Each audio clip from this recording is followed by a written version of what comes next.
Hello, Miami Dolphins fans. How are you today? On this Thursday, July the 2nd, here at the Sleeper Miami Dolphins YouTube channel. Thank you for watching. I'm your host, Michael Leva, here, who provides the content at the Sleeper Miami Dolphins YouTube channel. Happy early July 4th. Hope everyone has a nice and very safe weekend. Excuse me. Also, please be sure you are following us on Twitter or X at Sleeper Miami, on Twitter or X. And for those of you watching this here on the Sleeper Dolphins YouTube channel, please make sure you like and subscribe to the videos and put up comments as well if you got a topic you want me to talk about on an upcoming show. So this is a quiet time in the off season where there's not a lot happening news-wise, as the players getting some final weeks here of rest and relaxation before training camp starts, late July, first part of August. But there's still a little bit of news out there. And there was an article from Bleacher Report of some of the free agents that are out there. And one of them was tied to the Miami Dolphins as a possible landing spot. And that player is free agent cornerback Trevon Diggs. And it kind of makes sense on some level. And it is a fit at another level. And while usually I would scoff at any notion of Miami adding a vet player right now, is because we know what this season is, $180 million roughly of dead money, year one of a rebuild with a new regime. They don't need to add a veteran player like that, play the kids, blah, blah, blah, blah, blah. With that said, though, this actually might be a pretty good fit for a few reasons. Number one, Trevon Diggs is only 27 years old, so he's still in his prime. He was first-team All-Pro, I believe, in 2021. He's been a two-time Pro Bowler. He led the NFL in interceptions in 2021. This guy has talent. In recent years, he's been hurt. That's the problem. The Cowboys cut him last season, roughly midway through the season. And you know who claimed him? The Green Bay Packers. That's right, where John Eric Sullivan worked for close to 30 years, and the defensive coordinator was Jeff Hafley. So they know him some. But again, he has been plagued by injuries in recent years. Let me call up, let's go through. 2022, I want to say, was his last big year in the NFL. 2021 was his first team All-Pro year, 11 interceptions, 2 for touchdowns, played and started in all 16 games. 2022, played and started in all 17 games, had a very good year, career high in tackles that year as well. 2023 only played in 2 games. 2024 played and started in 11. That's fine. 2025 played in 8 games with the Cowboys and 1 regular season game and 1 playoff game with the Packers. Again, he was cut late in the year. He was released on December 30th from the Packers, and he was picked up. From the Cowboys, he was picked up by the Packers 1 day later. Played in their final regular season game and the playoff game.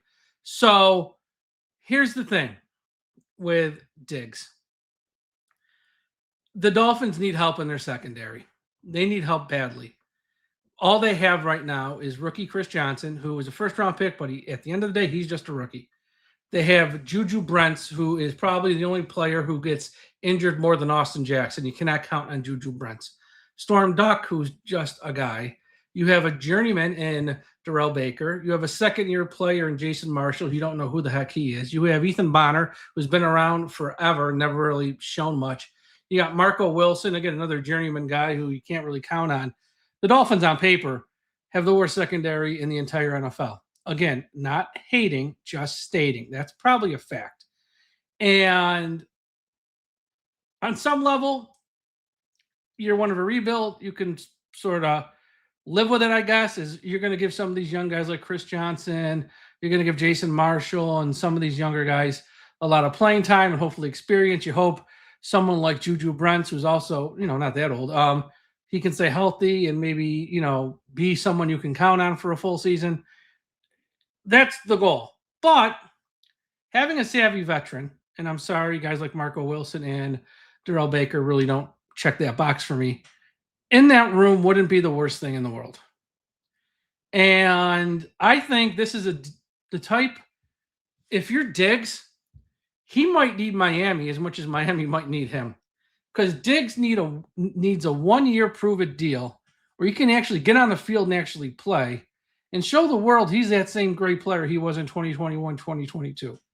Because there's not a team out there that's going to break the bank for Diggs. And there's probably not many teams out there knocking on his door right now. And if he's willing to sign for the vet minimum to play for just one season in Miami, where he's going to play a lot, because look at all the names I mentioned, he's going to play a lot as long as he can stay healthy, he can show the world he is still that guy. And then next March, after he shows the world if he's still that guy, he can become a very rich man again, and he will break the bank in free agency. But that really comes down to Diggs having that come to Jesus moment and understanding I need to play 1 year on a vet minimum type deal, which I'm sure is something he doesn't want, and I'm sure something his agent doesn't want him to do. But that might be his market in 2026. And the fact that Sullivan and Hafley sort of have some ties to him might mean this is the type of deal that can be a win-win for the Dolphins and for Diggs. So that's why when I see this report, I just don't poo-poo it, brush it off. Oh, that's nothing. I think there could be some smoke here.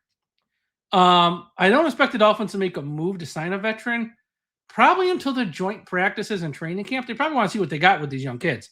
And you're not going to find out till you actually line up against other teams in these joint practices. So I wouldn't be shocked if, and plus if you're someone like Trevon Diggs, you don't need to sign now. You can actually miss most of camp because he's been around enough NFL training camps, and the only thing that can happen for him at NFL training camp is he gets hurt. Nothing good's going to help. So he can miss most of camp. So I don't think there's a rush on this. But this might be a deal that makes a lot of sense for both parties, as this Bleacher Report article is kind of saying. They also listed the Lions as a team that would be a fit for Diggs, and that I can see that as well. But I really do think Miami might be the perfect match here. And I've said on this podcast since I started it here about a month or so, and I've said it a lot on my own Dolphins Talk podcast, that the Miami Dolphins should play the kids this year. And they should not spend more than a vet minimum on someone. Let me say that again. They should not spend more than a vet minimum on anyone they sign from here on out. And I stand by that, which is why if and only if Trevon Diggs agrees to the vet minimum would I make this deal. Not one penny more. But I do think Diggs in Miami would be a smart move by Sullivan if he were to explore that, because I do think it's a marriage here. And I think you look at this Miami Dolphins roster as we head into 2026, the 3 weak points, and there's 2 really, really weak points, are the secondary, all of it, safety corner, and the pass rush. Those are the 2 weakest areas on the team. And then I got wide receiver at third, but to me, in my opinion, that's a distant third. I think those 2, they have no pass rushers, and they have no one in the secondary that I depend on. Chop Robinson, I have no idea if he's any good. And Chris Johnson, I hope is good, but he's still a rookie, so he's still going to make rookie mistakes because that's what rookies do. Outside of that, we got nothing. We got nothing at safety. We got nothing at corner. So, again, there's no rush. We all know what this year is, but I wouldn't mind seeing Miami. Let's see what goes on when we open camp. Let's see what goes on with the first set of joint practices. Let's see what goes on with the second set of joint practices. Then if things are looking bleak, this is the type of guy. And if it's not Diggs, someone else like him, I'd be picking up the phone and vet minimum deal. You're going to have a golden opportunity to play. And if you play well next March, you're going to become a very rich man. I think that's the type of deal and the type of players Miami should be looking at. I wouldn't look to add any other wide receivers. I got too many wide receivers as it is. I mean, that wide receiver, none of them might not be any good, but they got too many. Jalen Tolbert, Tutu Atwell. They got Malik Washington. And you got the 3 rookies, Chris Bell, Caleb Douglas, Kevin Coleman Jr., Terrace Marshall. You got Theo Weiss, Taj Washington. You got Jalen Rieger. I mean, just too many guys. I don't think they need – and the guys who are unsigned aren't guys who are going to come here and be a true number 1. Okay? They're just not. So I don't think you need to sign a wide receiver. I think you got like 9 or 10 guys here. You keep the best 6, and hopefully someone surprises you, stands out, and makes some plays. When I look at the pass rush and I look at the secondary, you can use a body. Because you look at edge rushers, you got, like we said, Chop Robinson, you got Josh Usay, David Ojabo, I believe how you say it, Robert Beal, Seth Coleman, Mason Rieger is undrafted. He had like 6 knee surgeries. There's, Trey Moore, Cameron Good. You got nothing at the pass rush. You got nothing at corner. So if they're going to go a vet minimum route, it has to be on defense. Because as much as some people are worried about the offense, here's the deal, folks. This offense, I'm not going to say it's great, but it's passable. Your offensive line of Paul, Proctor, Brewer, Jonah, and Austin Jackson, that's an above-average offensive line. Your running backs of Achane, Ollie Gordon, Jalen Wright, it's probably above-average room there. Your quarterback, Malik Willis, we don't have a large sample size, but the last few times you saw him on the field in Green Bay, he was damn good. Your tight ends, you got your guys who can block, and Greg Dulcich, end of the year last year, playing pretty damn good. It's passable. Wide receiver room's a little weak, but we got a bunch of names. Let's see what happens. The offense is passable. The defense is a disaster. Again, there's no secondary to speak of. There's absolutely no secondary to speak of. You got a rookie in Chris Johnson, and Jason Marshall Jr., Juju Brents, who's always hurt, Lonnie Johnson, who's like really old, or let me rephrase it, just not very good.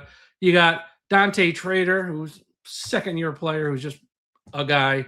Zane Anderson, who's really a special team guy, but we're going to play him at safety because we have no choice. Michael Taff, who's an undersized safety. Storm Duck, Ethan. There's just nothing there. Again, not hating, just stating.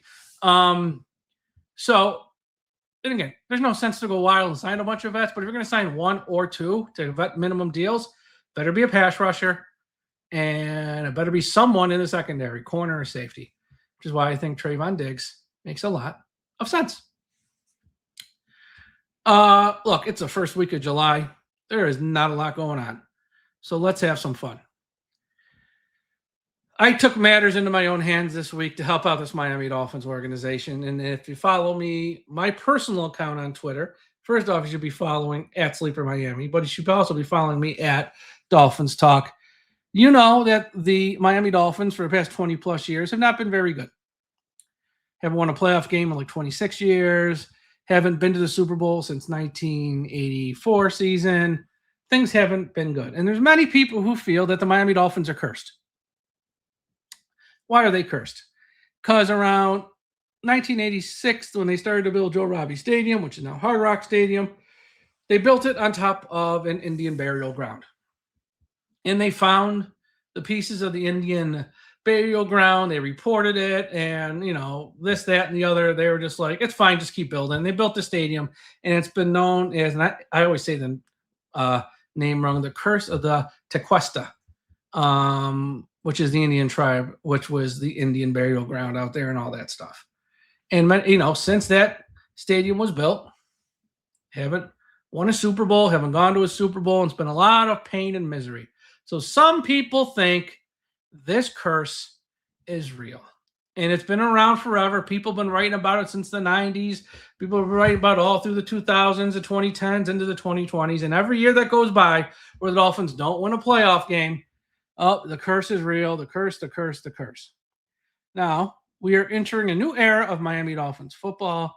John Eric Sullivan, Jeff Hafley. And as a fan who has his own Miami Dolphins website who covers the team, as someone who used to write for MiamiDolphins.com covering the team, as someone who has his own YouTube channel and also works for Sleeper, podcasting about the Miami Dolphins, I've had it up to here about this dang curse. So a couple weeks ago on a podcast, I said, guys, I'm not the GM. I'm not the head coach. I'm just a fan. With that said, I'm going to clear the runway for Sullivan and Hafley here, and I'm going to remove the curse and get this off their plate. Get it off the plate of the organization. Get it off the plate of Mr. Ross. Get it off the plate of every Miami Dolphins fan. So Sullivan and Hafley have a clean runway here to build this thing up, and hopefully the next few years we're winning playoff games, and God willing, maybe even a Super Bowl. Who the heck knows? Not going to be overnight. So how is I going to get this done? I'm not like a witch doctor. I'm not into voodoo. But there is a guy these days, for those of you who haven't been paying attention, who seems to have a knack and seems to have the ability to not only curse things, but uncurse things. Who is that person? Well, some of you might know this name when I say it. Some of you might not have any idea, and I will explain the backstory. That person is Danhausen. Who's Danhausen for the uninitiated? Danhausen's a professional wrestler. Don't laugh. That's right. He's a professional wrestler in the WWE. He is not the tallest guy. He's not the strongest guy. And his character is he likes like horror movies, and he paints his face white with these black stripes around it. And when you upset him, he tells you that you are cursed. And when he curses you, bad things happen and you typically lose. Now, it's pro wrestling. We know what it is. Not really real at the end of the day. It's make-believe. It's fun. It's lighthearted. Here's where it stopped becoming lighthearted with Danhausen. Late April, start of the NBA playoffs. Stephen A. Smith, ESPN First Take, is in Las Vegas for WrestleMania. He's doing his show from Las Vegas. Danhausen comes on the set. Stephen A's a little mean, a little rude to Danhausen. He goes, hey, Stephen A., you're a big Knicks fan, aren't you? Well, guess what? You've been rude to Danhausen, so you are cursed. So are your Knicks. The Knicks, this is just at the start of the NBA playoffs, too. Go down 2-1 to the Atlanta Hawks. Now, the Hawks stink. Not that the Knicks were, great by any means, but they were pretty good and had some expectations. They go down 2-1 to the Atlanta Hawks. Danhausen's on like SmackDown and Raw. Hey, Stephen A., how about your Knicks? Haha, see, my curse is working. Blah, blah, blah. Well, a Knicks fan got a hold of Danhausen and sent him some money because Danhausen likes money. Not afraid to say it. And he goes, look, you want to curse Stephen A., curse him. Don't take it out on my Knicks. They didn't do nothing to you. Here's a bunch of money. Uncurse the New York Knicks. So Danhausen goes, fair enough. New York Knicks, you are uncursed. From the day he said the New York Knicks are uncursed, they won every playoff game on their way to an NBA championship, with the exception of one, which I'll talk about in a second. And they didn't just win games. They beat the Hawks the next 3 games and eliminate them. They won one game by 30, one game by like 47, and one game by like 50. They destroyed them. Game 1 of the next round, then they swept the Philadelphia 76. It wasn't even close. And I think in the final game versus Sixers, they were up by like 50 or 60. They ended up winning by like 35 or 40. They destroyed the 76ers. So they're on this hot streak. He uncursed them. Now people are like, holy crap, this guy uncursed them. And they are like blowing people up by 30, 40 points. So the Knicks are like, sending them jerseys. They're letting them come to the game, sit in the front row. Danhausen's eating it up. He just uncursed this team. Eastern Conference Finals Game 1, they're playing the Cleveland Cavaliers. Before the game, Danhausen goes on ESPN Inside the NBA, one of those shows. I don't know what the show is called. And he goes, hey, just want to make sure. Everyone's like, hey, Danhausen's here. What's going on? Just want to make sure everyone knows that the Cleveland Cavaliers, you're an enemy of the Knicks, so you are cursed. Cleveland had a 22-point lead with 7 minutes left in the game. Guess what? The curse kicked in. Knicks win. Knicks sweep the Cleveland Cavaliers. They haven't lost in over a month. Okay, they get to the NBA Finals against the San Antonio Spurs. They win Game 1. They win Game 2. Now, Game 3, Danhausen says, it's kind of funny, not his fault, because the president showed up and, it just threw off the juju of everything. Don't pin that on me. So we give them a pass. They lost that game. Game 4 is the game. Knicks are down by 29. Lo and behold, the curse kicks in, and the Knicks come back and have the greatest comeback in NBA Finals history. They go on to win Game 5. The Knicks are NBA champions, and everyone is going like this. Danhausen, they haven't won an NBA title in 53 years, the same amount of time the Miami Dolphins haven't won a Super Bowl in 53 years. He cursed them, they lose. He uncursed them, and they go on a streak like the NBA's never seen before, and become NBA champions. So if I need to lift this curse of the Tequesta and help the Miami Dolphins get rid of this curse, I was going to take care of this myself. So I reached out to Danhausen. I sent him some human money. And I said, Danhausen, please, I need your help. And I need your help because I need you to uncurse our Miami Dolphins and give us some hope and give us a chance. I know we're probably not going to win the Super Bowl this year, but if you just release the curse, Then in another, 3 to 4 to 5 years, hopefully John Eric Sullivan and Jeff Hafley can build us a winner and not have to worry about the curse. And we can go on our merry way. So I reached out to Danhausen. I sent him some human money, and I waited. And I waited. And finally, I got this. Yes, hello, Danhausen here. Very nice, very evil, very famous, etc., etc. Jay's catchphrase, so on and so forth. Something. Love that Danhausen, WWE superstar, legend, Hall of Famer, champion of the world. Alright, these two Miami Dolphin fanhousings from Mike, the Dolphin Talks something host, maybe? Alright, I don't know. Who knows? It's a podcast of some sort. Miami Dolphins haven't won Super Bowl since 1973. Playoff game in over 25 years. Built Hard Rock Stadium. Alright, people believe they're cursed. Alright, so I have to do it. It's uncursing. Oh my god. Alright. Uncursing these sports teams. Cursing these sports teams. I have no clue who's who. So, Miami Dolphins, Dan Marino, you are uncursed. My job is done. The curse has been lifted. Danhausen has uncursed the Miami Dolphins. I did my part. Now it's up to John Eric Sullivan, Jeff Hafley, and the rest of the roster to go on and win and prove this right. Oh, like I said, it's July, folks. We got to have some fun. There's not that much to talk about.